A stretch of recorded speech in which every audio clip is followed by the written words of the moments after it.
Hi there, I'm Lillian. Welcome to my channel. Here I talk about what it's like to wake up one day and find yourself in a real life nightmare. You discover you're married to a covert narcissist. I talk about what it's like to have been baited through love bombing, trapped by a trauma bond, and stuck in blindness, unable to tell the difference between abuse and love for almost 34 years. Here, I share my journey of how healing my feminine heart was the key to everything. I started to understand God in a whole new way, and His Word spoke to my heart in a way I didn't know it could. I learned to understand myself better and why I struggled with self-confidence and why predators were always drawn to me. But the most significant revelation was that a healed feminine heart can drive away darkness with light. Today, I want to talk to you about the reality of fake femininity. I'm going to start with some questions. Who does the planning and directing in your marriage?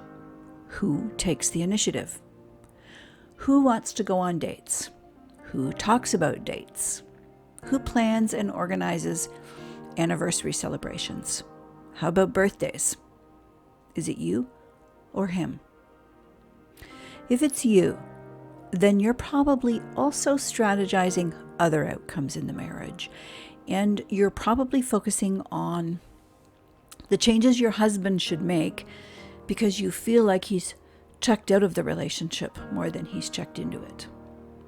I used to think it was me, that I was the reason my husband wasn't intentional after the wedding like he was before. That there must be something wrong with me. It never, ever occurred to me that his disconnection was on purpose, even though the evidence was pointing exactly in that direction.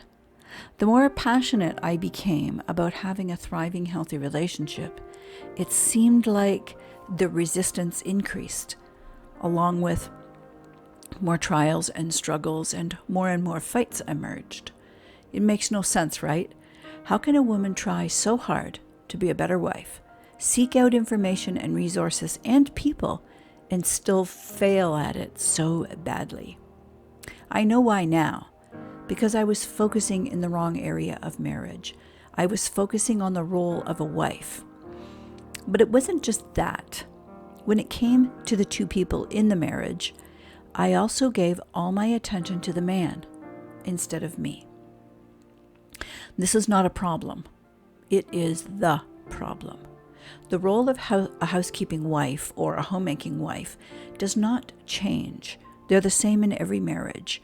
Just like the role of a husband, they're both job descriptions, so the house can function like a home for the family, not the one-flesh relationship. You cannot heal or fix a relationship with a man by doing the role of a wife with excellence, aka an excellent wife. As long as you're unhealed and your heart remains in a broke down state, it's impossible to tell the difference between a husband who's dysfunctional and difficult and a man that's dangerous to you. Until you do your own healing work through Jesus Christ, you'll just continue to think the same way I used to. I thought we were both just really wounded and broken, and that's why our marriage was so full of dysfunction. And that because I was the woman, it was my responsibility to fix the marriage. So I was forever trying to be a more excellent wife. But you know what?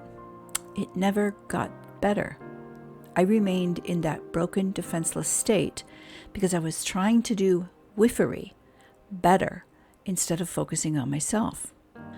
The one who really needed the attention was the female who lived inside the woman that was doing the role of the wife. It was her healing that changed my relationship with God, my relationship with me, and subsequently the relationship. What's the difference between a wife and a feminine woman? She's the same coin with two opposite sides. A wife serves her family. She's a server. And when you serve for free, that's being a servant. How does she serve? Like, what does she do? She's the housekeeper and the homemaker. She cooks, she cleans, she drives, she prepares, makes appointments for doctors and dentists. She does for her family whatever they need her to do. That's what a servant leader does. She's the CEO of that home. In a very real way, the home belongs to the one who makes it and keeps it.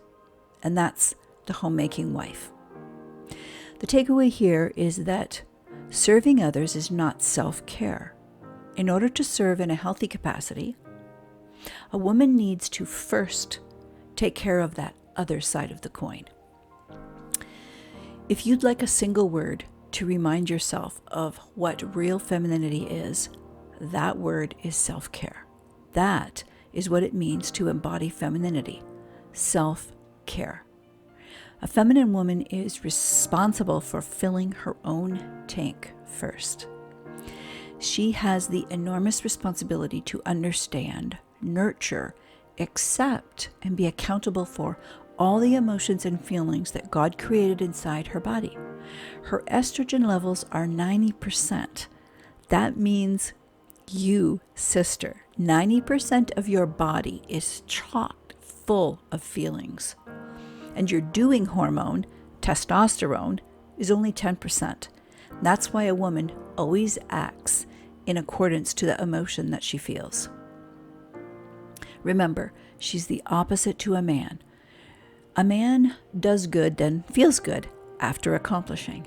But the reverse is true for a woman. She must feel good in order to do good. The problem is that no one has taught us about our own femininity. No one has told us that that inner girl needs to be nurtured or how to do it. No one has told us to take care of her first. I don't know about you, but I was told that nice girls don't do that. It's selfish. And it is selfish if you're a man. A man is commanded to love his wife first. That's how he loves himself. Ephesians 5:28. But God never told wives that they love themselves by loving their husbands first. He didn't say that because he created a woman to nurture her own femininity directly. A healed, healthy, feminine woman tends to her own self-care, and she does it first. All of our understanding about our own selves and our womanhood in biblical perspective is coming from masculine leadership instead of feminine mentors, like God says in Titus 2.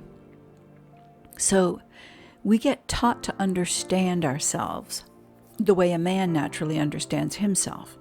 And because these men don't understand the impact of each gender's specific hormones, they think that masculine understanding is the only way to interpret.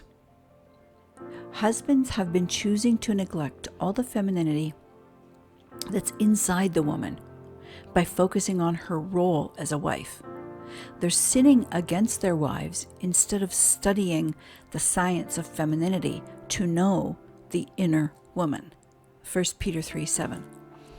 That's why in Christian marriages, we've ended up with the majority of women trying to feel good by doing good. And it's a dismal failure for Christendom. We're trying to function in our femininity the way a man functions in his masculinity, thinking we should get the same results of those feelings. It just doesn't work that way for us. A woman doesn't function in femininity, she embodies it. Males and females both function in testosterone the same way. It's whenever you're doing an activity or accomplishing tasks or problem solving.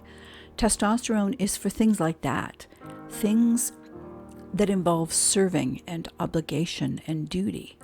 Thinking in the masculine mindset is rooted in testosterone. Men have just way more of it than women do. Here's a way to tell if you're locked in a masculine perspective. When I say something like, the reward for work well done is the opportunity to do more. That's Jonas Salk said that. Or Frederick Bachman said, a well done job is a reward in its own right. Those are masculine mindset sayings. They don't parlay into femininity for relationship. Doing a task actually feeds a man's testosterone, especially when it comes to his relationship. Doing a task doesn't feed a woman, it extracts from her. So, if the masculine mindset that's rooted in testosterone is the only operating system that a Christian woman is encouraged to have, in a very real way, what she's forced to do is write checks from a hormonal bank without making regular deposits of cash into that account for herself. Whereas with masculinity, every time he does something, anything, completes a task, produces a result, or provides something, any accomplishment, anything, there's an automatic deposit into himself. He writes the check first, then it's deposited. I know you've all heard this idea that a relationship can be viewed as a love bank account. Well, that's not where I'm going with this because it's a disingenuous view. I want to pivot from that theory into biological truth, a different kind of view, an idea that separates our femininity and masculinity by a cleaner truth instead of muddying the water with the invented term of mutual submission, which just has ended up equalizing femininity so far into oblivion that it doesn't exist anymore. I want to develop this idea about a bank account and money through checks and deposits because God uses the example of money for love and relationships with Him. It's the word aphilo. In John 13:14, Jesus says, "If I, your Lord and Master, have washed your feet, you ought to wash one another's feet." Aphilo is a financial word. It's like a mortgage payment that you owe.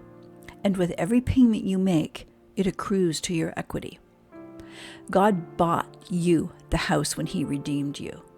It's you. And to move into that house was free for you, sort of. You owe Him payments from your heart. You're indebted to God. And the payments you owe Him are the treasures you accrue in heaven. So I'm going to extrapolate from that. A man makes deposits in his emotional bank by serving. Men do good, then feel good.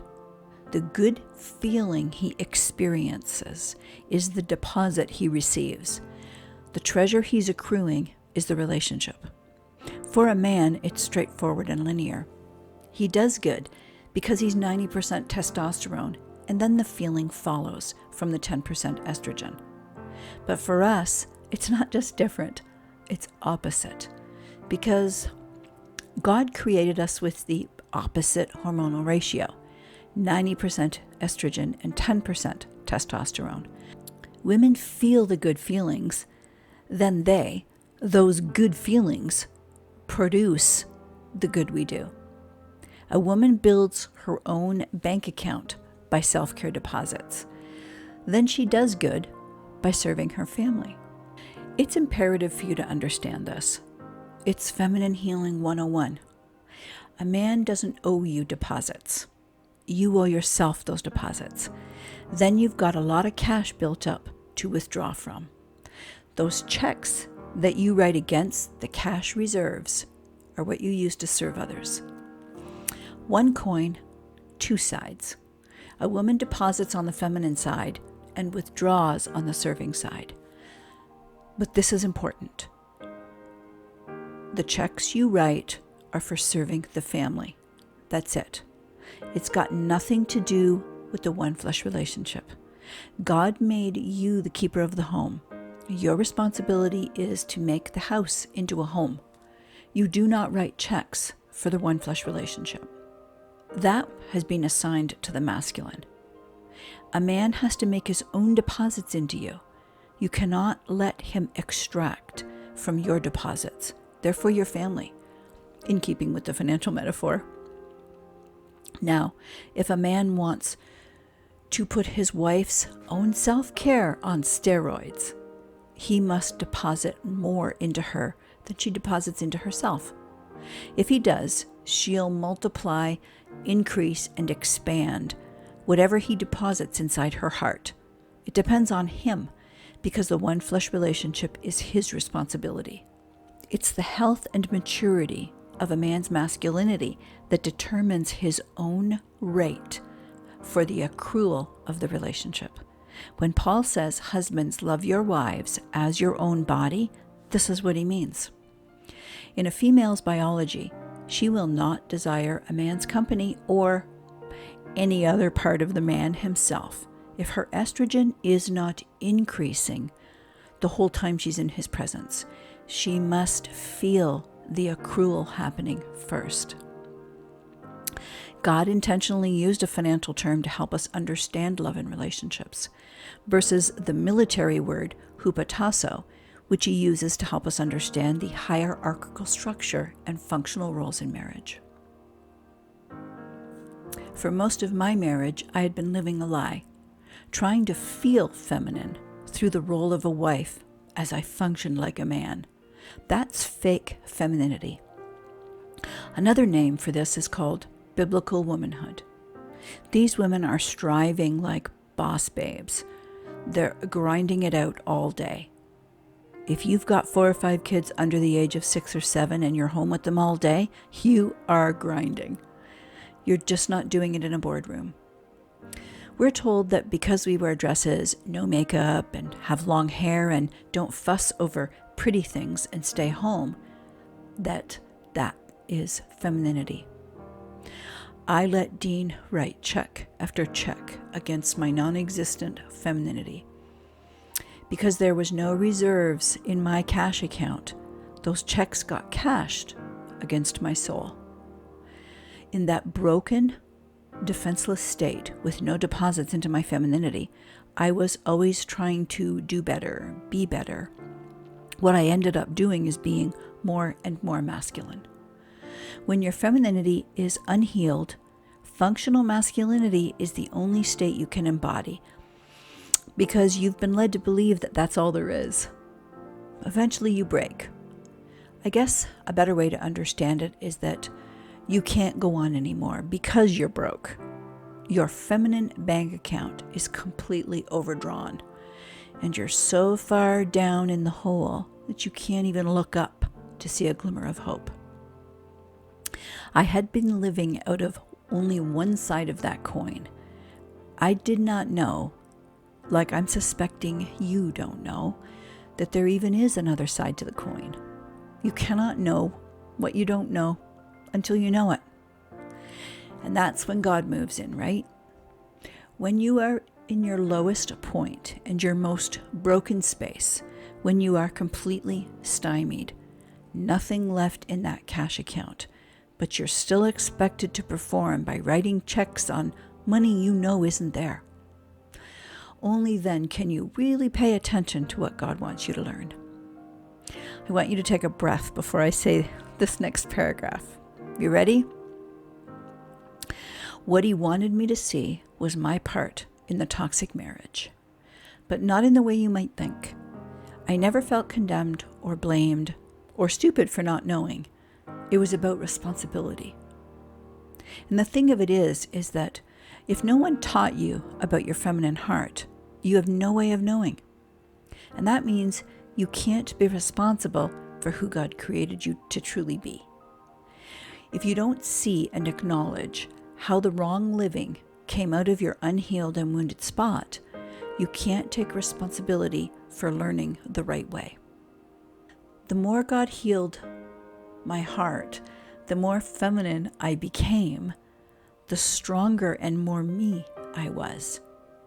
No one is going to balance the two sides of that coin for you. You must do it yourself. It's the effect from your healing that makes you more feminine, and the more feminine you become, the more capable you are for that balancing that exists between feminine self-care and serving others. God says that we are responsible to love others as we love ourselves. You will only be able to love others with the resources you've deposited into yourself. You can't give of yourself what you don't possess. And if you're broken or unhealed, that's the measure which you're going to give or serve your family. You see, the way a man takes responsibility for his masculinity isn't how a woman takes responsibility for her femininity. Learning to take care of that inner girl the way God designed her is how your femininity becomes more balanced. And as a result, you have more power to serve. But there's something else. That power of the authentically embodied feminine woman is going to draw a masculine man to step it up. Or it's what will drive away a toxic man. If you're stuck in the masculine headspace, it's because you're unhealed from childhood and your body can't relax because, for some reason, she still feels unsafe and unprotected. And that's ultimately what drives you to want to fix the marriage. It's not what God wants. It's what you want. Your true feminine self will never emerge, and you'll end up in fake femininity. And that's when you do womanhood by starting on the outside in hopes the inside will feel feminine. Do you see the masculine pattern? Doing good to feel good. Remember, that's how testosterone is wired to work. You think it's more about external. You see yourself as a woman, but your view is too shallow because it's in the wrong order. You're looking through a masculine lens. Women feel good first, then we do good. Acting like a woman, dressing like a woman, will never make you feel more feminine. God doesn't want his daughters depending on any sources outside of themselves for validation. That's backwards for femininity. When we're locked in a masculine mindset, we completely miss the truth found in 1 Peter 3. Don't depend on things like fancy hairstyles or gold jewelry or expensive clothes to make you look beautiful. Be beautiful in your heart by being gentle and quiet. This kind of beauty will last, and God considers it very special. God's talking about our core person, the one he created us to be. One of the ways I learned this truth was through music. God uses music a lot with me. I wonder if he uses it with you. I'm not sure exactly how he does it, and I guess I don't really need to understand everything to believe what I experience with him. There's a couple of songs that whenever I hear them, they drive me back to 1 Peter 3. And then there's like this sparkler that goes off inside me, and I feel this warmth and gratitude that it makes me almost want to cry in appreciation for finally understanding what it means to be a feminine creature, a girl who's beautiful to God. They're secular songs, and I know that might shock some, but I don't think it matters what God uses to show truth. And these songs bring to life how I feel in God's eyes, not how I felt when I was married to Dean. Ugly, small, dim, and colorless. Not special for pretty much most of 32 years. These songs helped me have a voice for the emotional experience of healed femininity. Sometimes words alone don't capture the complete feelings we experience because they're so deep. Words set to music make that bridge for me. Femininity is colorful and playful and fun and joyful and full of potential and possibilities. We're a beautiful, complex blend of soft sensuality that's equally as strong. The first one is a song by Shania Twain, I Feel Like a Woman. She ties the inside to the outside. Feeling is on the inside, looking like a woman's on the outside. Feeling like the feminine creature that lives inside the body of a woman isn't about experiencing her on the outside. It shows up on the outside, but that's not where we feel like females. This contrast is captured beautifully in a scene from The Big Bang Theory when Penny is in the kitchen making French toast for breakfast. She isn't dressed up to go out. She's not going to the salon to have a pedicure or a manicure or get her hair done. She doesn't even have her hair done. We can be all those things, but that's not what the lyrics are driving at. Penny's in the kitchen, not on a stage, but in a kitchen, cooking in her pajamas, and the girly fun, femininity, is bursting out of her. And then there's a song by Lee Bryce called Soul. He loves her womanly body, obviously, but there's something else too. Every one of the lyrics are a beautiful contrast of a whole woman, all of her, not just the outer shell of reproductive organs. When he says you've got a heart made of gold, you don't need to be undressing to feel like you're impressing. He's talking about what's inside of her, her femininity. He's talking about being in relationship with her. Both of these songs, I've put links in the description box if you want to listen to them. Both of them have the same contrasting theme. The outer shell, the part that's on the surface, and the inner world where the real female lives. None of the lyrics in these songs talk about their degree of knowledge, careers, or jobs that they do. Nope. They're talking about everything on the other side of that coin, all femininity. When you love being a female creature, it lights you up.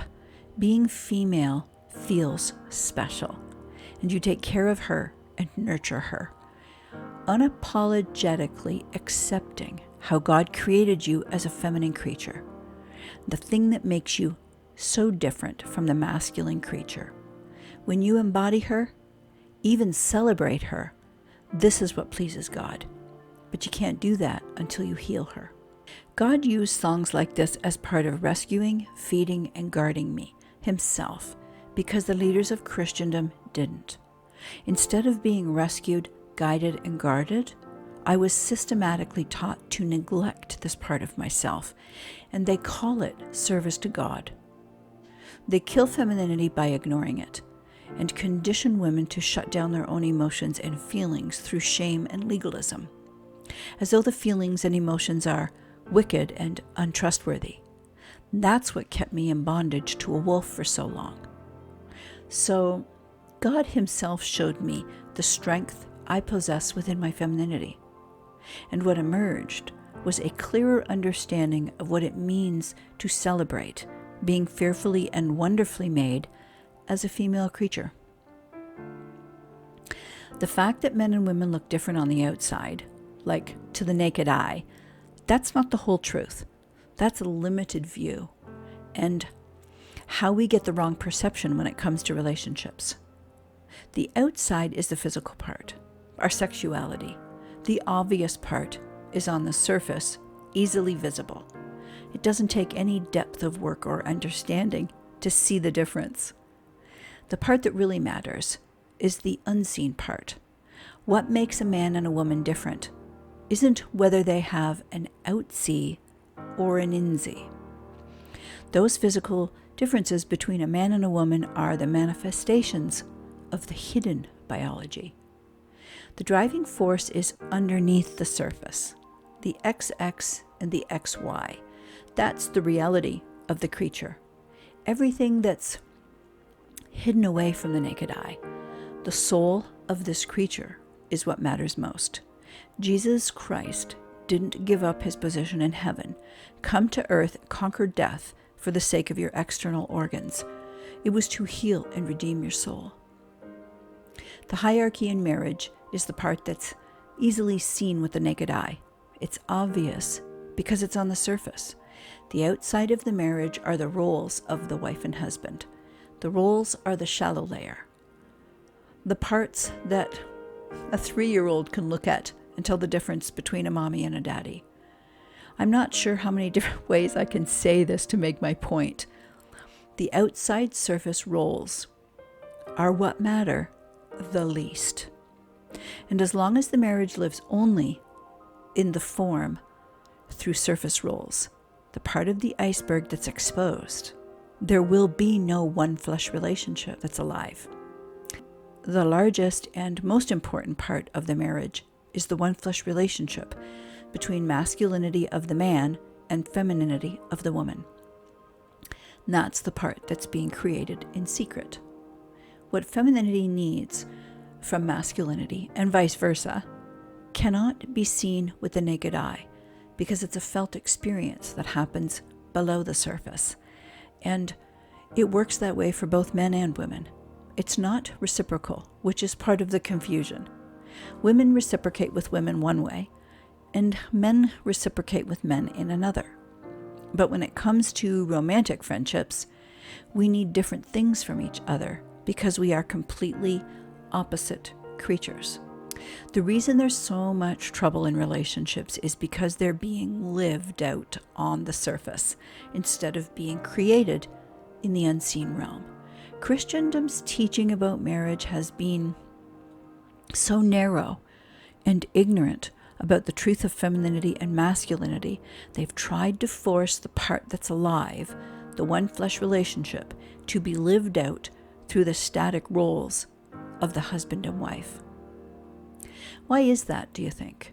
For a community of faith that professes to know the creator of the universe and to have the market on truth and reality cornered, why do Christian relationships have the exact same problems as the world that lives in deception and darkness? Why does the divorce rate of supposed Christian marriages almost mirror the world's? Because all churches structure themselves like a business within the world. That means that they say they're a Christian organization, but they act and carry on business like any other entity of commerce in the world.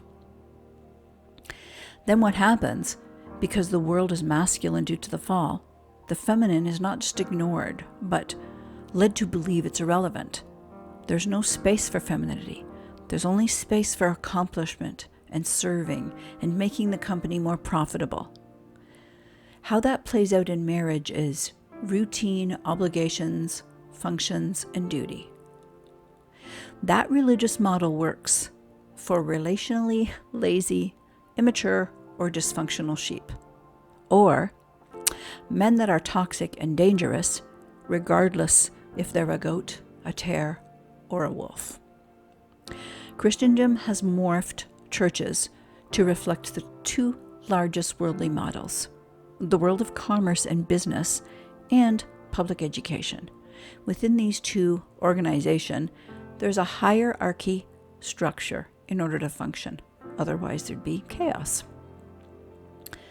Jesus Christ didn't establish his new covenant to follow the growth model of a worldly hierarchical structure. But the majority of Christendom operates this way.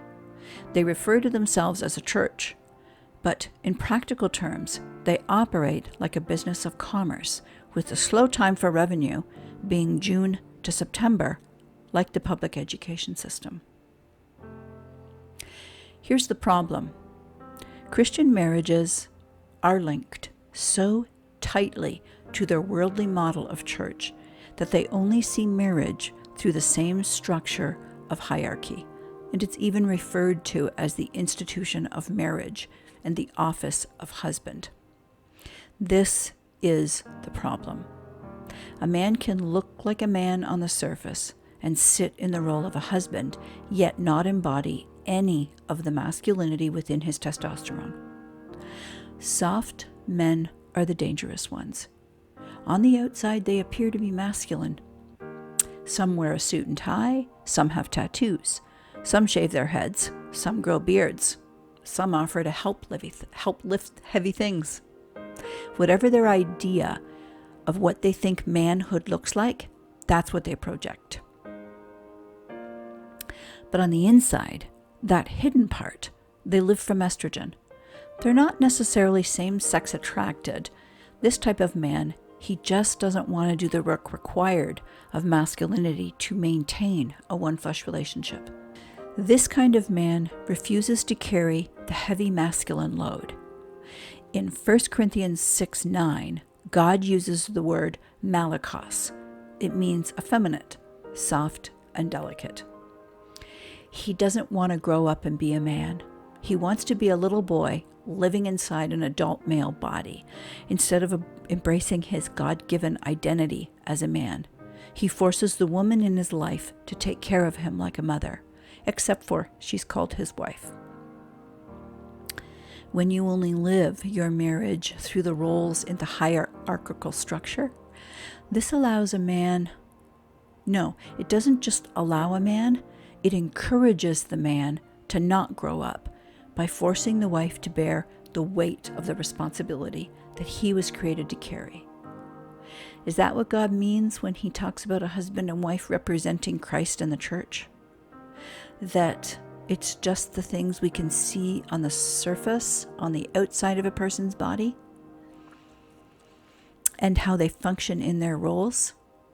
I don't think that's what God means. You see, comparatively, that would be knowing about God and religious activities for God, yet not being in relationship with him. Christianity teaches that Ephesians 5 is about the function in the roles, but God makes a completely different comparison. He talks about the one flesh relationship in marriage being like the relationship between Christ and his body. God's talking about the marriage relationship, the part that's hidden. He wants that to be exposed, not for a husband and wife to live like the hidden parts are non-existent. When a woman is forced to live in a fake relationship, her feminine dies. All she's left with is this thing inside her, this little amber glowing seedling that's barely alive because she's not been cultivated and grown. So what we pretend is that we know how to be feminine by acting the way we think or imagine femininity is like. We act in fake femininity because we cannot embody her truthfully. Do you see how the mirroring works here? You end up mirroring fake femininity because he is faking masculinity. That's why you have to heal first. When you become stronger in your real, true femininity, his fake masculinity will not be able to abide what you reflect back. I know that's an old-fashioned term, won't be able to abide, but that's exactly what's going to happen because that's how God designed healed femininity to work. We've believed Satan's interpretation of almost every verse on womanhood, and he hates us. You know how I know he hates us? He went after our weakness. That's how he was able to deceive Eve. 1 Timothy 2:14. Satan did what predators do. He watched and waited for the weak, soft underbelly to be exposed. He didn't just approach Eve willy-nilly. He stalks, watches, and waits. Job 1 verse 7 and chapter 2 verse 2. There was something wrong in the relationship between the man and the woman. This weakness affected her more than him. So that's who Satan attacked. He's using the same three-pronged approach in his strategy against us. He's smart. That's why he's able to cover up all his bases. First, he's deceived us into believing that femininity doesn't belong, that it's unnecessary and serves no purpose. And that's why we feel silly when we feel her moving inside of us. So we keep her hidden, especially when she's in pain.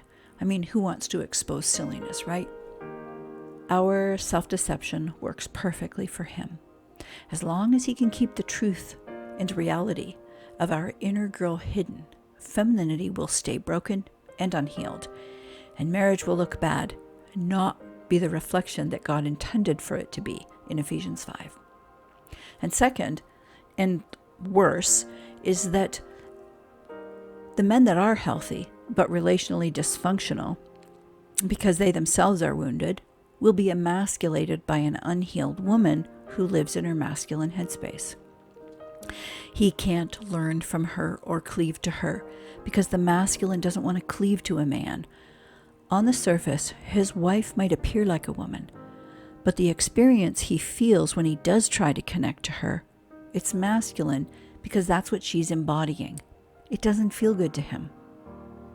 And third, we've been blinded to think that we do helping instead of being a helper. Have you ever been told you can inspire your husband to do something? I remember years ago there was a Promise Keepers conference coming up, and I was sitting in a ladies group, and I was asked if Dean was going. And I wasn't sure, so I said probably not. A couple of women from the group explained how they encourage their husband to go to functions like that.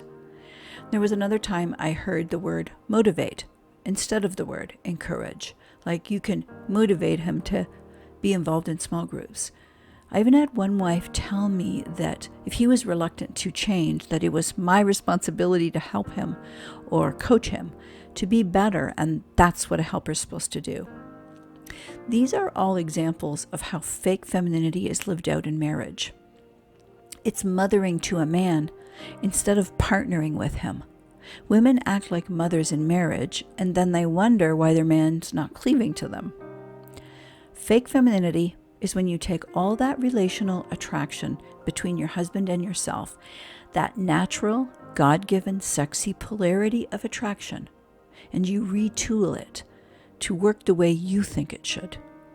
That's not what a helper does. Encourage, motivate, help. Those are all code words for manipulation and control. Sadly, most well-meaning but misguided women are pushing this twisted up advice on young, unsuspecting Christians like me, like what I once was. Loving a Christian man is no different than loving a non-Christian man.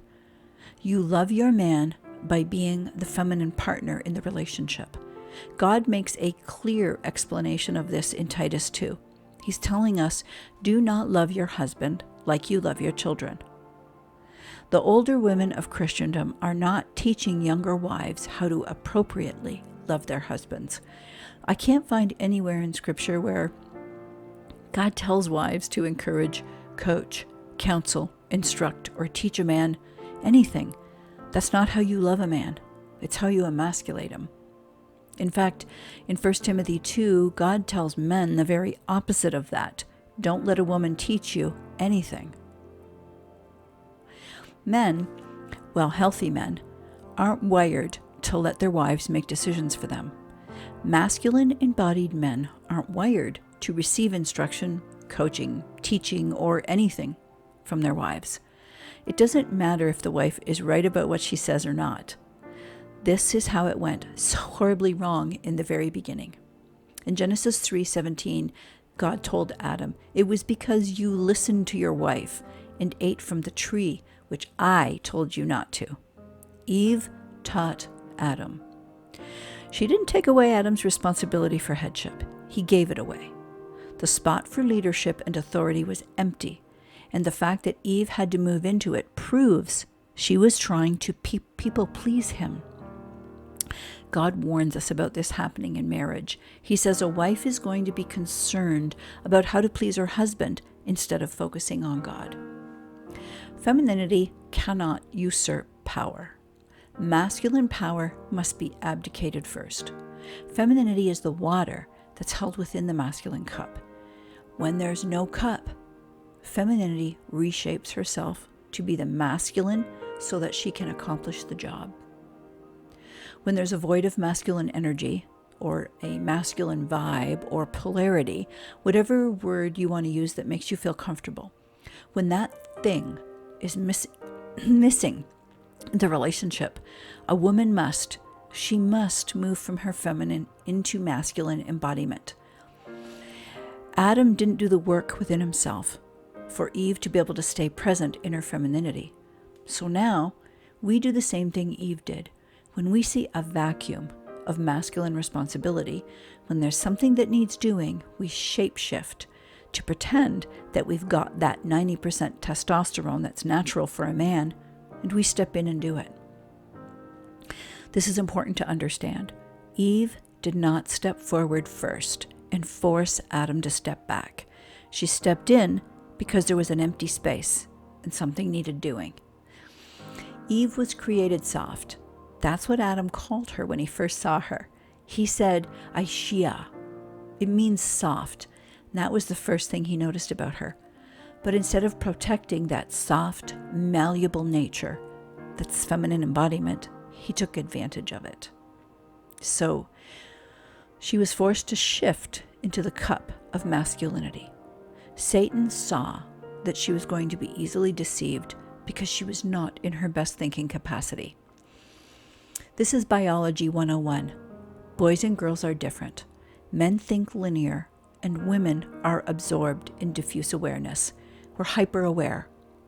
So we're always looking, because we see everything.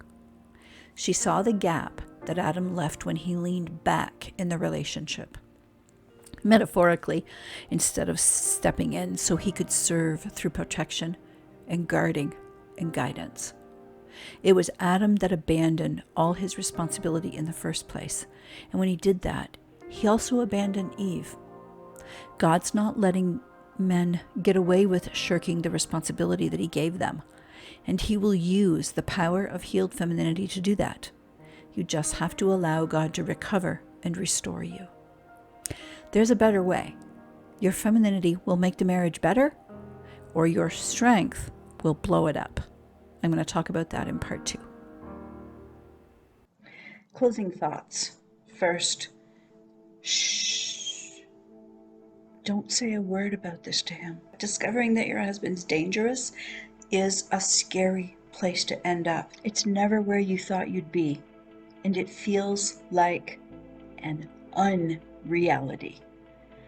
But your silence about your awareness of what he really is, that's your safety zone. And always remember, a clueless guy that causes dysfunction and seems difficult, he's not dangerous. But the malignant man is not clueless. He just pretends to be difficult and dysfunctional so that he can hide how dangerous he is.